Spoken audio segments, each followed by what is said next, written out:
to the Trump trade wars, new tariffs may have kicked in overnight against the U.S. and China, U.S. against China, China against the U.S. But the Beltway rumor mill says real progress is being made with our neighbors to the south. According to Mexico's economy minister, the U.S. and Mexico are close to resolving a negotiated NAFTA deal. But with new rules on the auto industry still a sticking point, just when might we get this announcement, and what does the auto industry hope will be included in these new rules? We bring in the former White House Council of Economic Advisors, senior economist for international trade and investments, Chad Bown, and global automaker CEO and president, John Bozzella. Chad, to you first. What are you hearing is happening?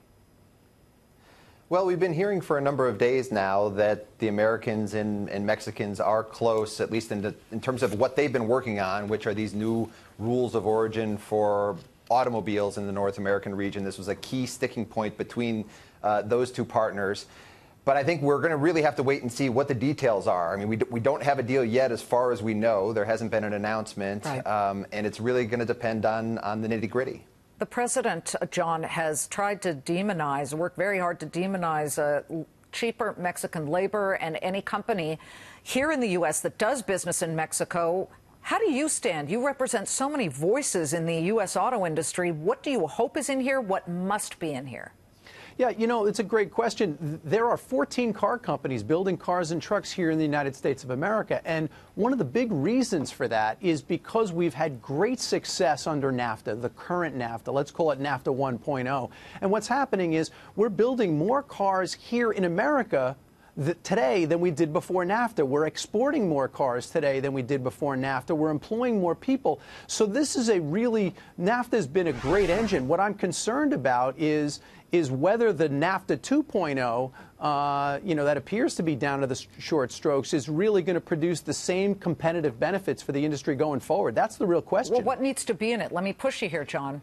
Yeah, so, these rules, you heard Chad call them rules of origin. These are the rules that you need to comply with to get the duty-free benefits of NAFTA. They're incredibly complex and challenging, much, much more so than in the current NAFTA. And so what we have to make sure is that those complex sets of rules get the balance right between allowing for a competitive NAFTA to support strong supply chains while at the same time supporting American investment. That balance is really not going to be clear to us until we see the details. Chad, it's still very contentious between the U.S. and China.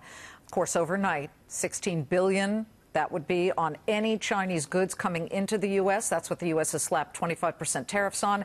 China matched us step for step on this. How much longer does this go on? What's your anticipation? And who gives? Who bends instead of breaking? Well, it looks like this is going to continue on for a while. So as you said, we had those 16 and 16 go on overnight.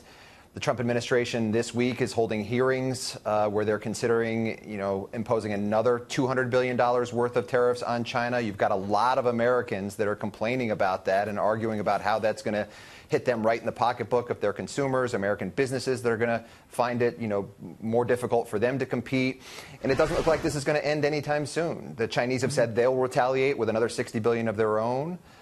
They've sent a trade minister to talk with the Trump administration here this week.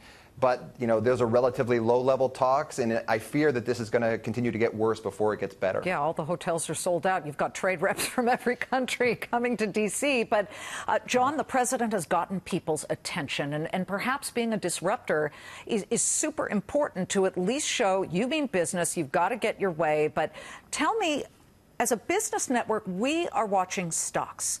If there is, let's just say first a NAFTA deal, forget all the national, other international deals. But, John, if there is a NAFTA deal that is friendly to the auto industry, what do you expect these companies to do? How will they react? Yeah, if you have a NAFTA that's got that balance right, as I said, between maintaining competitive supply chains and continuing to support American manufacturing, I think that would certainly be good news. And what you'd continue to see is more investment in the United States. But I think that's still an open question. And again, you have to put NAFTA in the context of the other trade disputes that you're talking about. It is unclear to us, for example, whether after completing a NAFTA, the president or the administration might not then impose further auto tariffs and taxes on the industry, which would make the benefits of NAFTA washed away. So there's still a lot of policy risk and uncertainty right now, even if you complete NAFTA. Chad, John, wonderful to have you. Could be any minute, could be any hour. We keep hearing, but again, this is very close, at least with Mexico. Canada is part of NAFTA. Got to hear from them, but we'll be watching it. Thank you so much.